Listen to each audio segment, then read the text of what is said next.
Hey everyone, welcome back to the channel where we break down complex business analysis concepts into practical, real-world insights. In today's episode, we're diving into a topic that separates good analysts from great ones, analyzing performance measures. It's not just about tracking metrics, it's about uncovering what those numbers actually mean and how they tie back to business value. Let's get into it. Every organization measures performance, right? But here's the twist. Numbers alone don't make decisions. Analyzing those numbers does. The real purpose of analyzing performance measures is to provide insight into how well a solution is working in relation to the value it was supposed to deliver. It's like holding up a mirror, not just to performance, but to impact. When we measure solution performance, we collect all kinds of data: user adoption rates, conversion percentages, financial savings, system error counts. But here's the thing, performance measures rarely trigger decisions on their own. A business analyst has to dig deeper.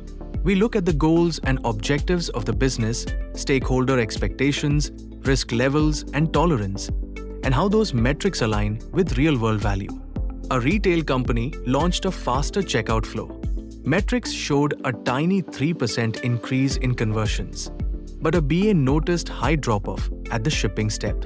Turns out, users were confused by the labels and didn't see a cash on delivery option. A small UX tweak later, boom, 22% increase in orders. The problem wasn't speed, it was clarity. A hospital introduced a new patient portal, but adoption was low. The BA analyzed user patterns and discovered two things. Elderly patients struggled with the login flow. Doctors weren't encouraging patients to use it. They simplified the login and trained staff to promote it. Adoption jumped from 15% to 48% in 1 quarter. An HR tool cut onboarding time by 40%. Awesome, right? But satisfaction scores were still low. Why? New employees felt lost. They didn't know what step they were on. The fix? A simple visual checklist.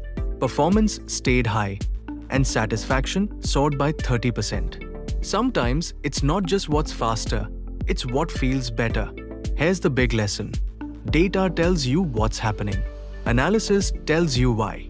As a business analyst, your job is to connect the dots, to interpret metrics in a way that reveals value, identifies issues, and guides decisions. Because behind every number, there's a story. If you found this helpful, go ahead and hit that like button. And don't forget to subscribe for more real-world business analysis tips every week. Drop a comment if you've ever analyzed performance metrics that led to a surprising insight. I'd love to hear your stories. And until next time, keep asking questions, keep finding meaning, and keep analyzing.